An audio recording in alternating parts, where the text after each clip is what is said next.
Keyakinan yang dimaksudkan ialah tentang hakikat, yakni perkara yang sebenarnya, bahawa segala sesuatu itu tiada yang menggerakkannya kecuali Allah. Tiada yang menggerakkannya kecuali Allah. Yani hakikatnya, hakikat segala sesuatu ni, bahawa tak akan berlaku kecuali dengan kehendak Allah, dengan kekuasaan Allah. Hakikat sebenarnya, segala apa yang berlaku, hidup mati kita, senang susah kita, gerak dan diam kita pun, gerak dan diam kita tak akan berlaku kalau tidak tertakluk dengan kudrat dan iradat Allah. Yang inilah dalam usuluddin dinamakan tauhidul af'al. Jadi kita ini hanya sebabnya, kita ini hanya usahanya, sedangkan kejadian sebenar itu adalah ketentuan Allah dengan kekuasaan Allah. Di sinilah kadang-kadang orang keliru bila baca kitab ahli tasawuf yang menggunakan bahasa rekah.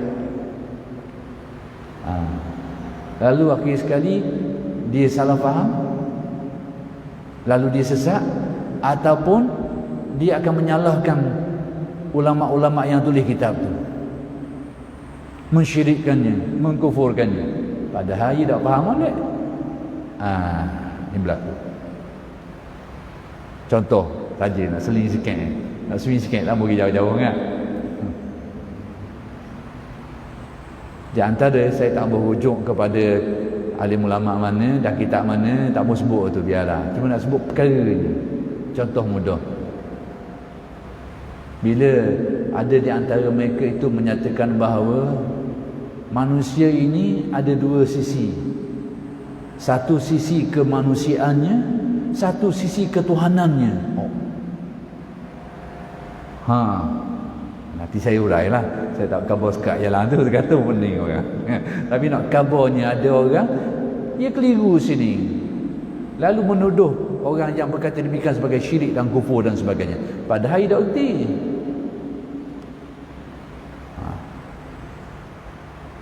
Bila ahli tasawuf mengatakan diri manusia ini ada aspek kemanusiaannya, ada aspek ketuhanannya.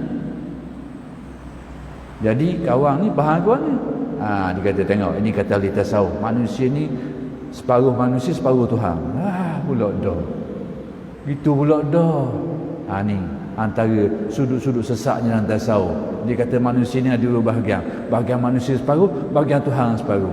Jadi manusia ni separuh manusia separuh Tuhan. La ilaha illallah. Tak kesakit. Padahal ahli tasawuf mengatakan aspek kemanusiaan dan aspek ketuhanan bukan Tuhan. Ada sudut kemanusiaannya, ada sudut ketuhanannya. Dah mana maksudnya tu? Sudut kemanusiaannya, kita ni sebagai makhluk yang diciptakan Allah, itu sudut kemanusiaan kita, kemakhlukannya. Sudut ketuhanannya, Pak tadi lah, tidakkah perbuatan kita ni hakikat sebenarnya itu terjadi dengan kudrat dan iradat Allah? Itu aspek ketuhanannya. Jadi kadang-kadang bila kita mengaji usuluddin saja, tak mengaji tasawuf, tidak erti nak pasang.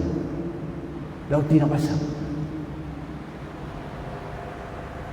Belajar tauhid af'al, esa Allah, tapi bila temu sini tak rampung. Itu dia. Mengaji usuluddin saja, tak mengaji tasawuf.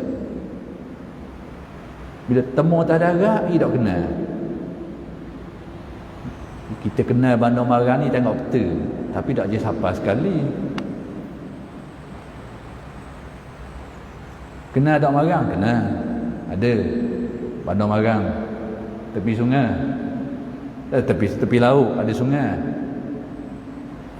Tahu.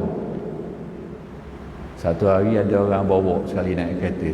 Parking depan sejik ni. Mana? Kota Baru. Dia faham Kota Baru.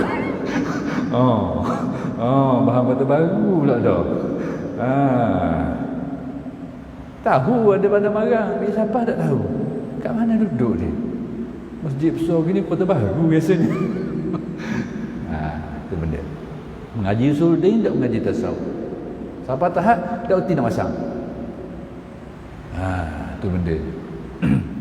Jadi nak bagi contoh sajalah benda-benda macam ni. Tapi perlu dipahami. Jadi bila ulama tasawuf kata pada diri manusia itu ada aspek, ada sudut kemanusiaan, kemakhlukannya, ada aspek ketuhanannya, bukan berarti separuh manusia itu Tuhan, tidak. Aspek ketuhanannya itu dengan erti hakikat segala perbuatannya itu adalah berkait dengan kudrat dan kudrat Allah. Itu antara aspek ketuhanannya. Tidakkah kita membaca dalam Al-Quran hadis, la haula wala quwata illa billah, wa ma ramaita iz ramaita walakinna Allah rama.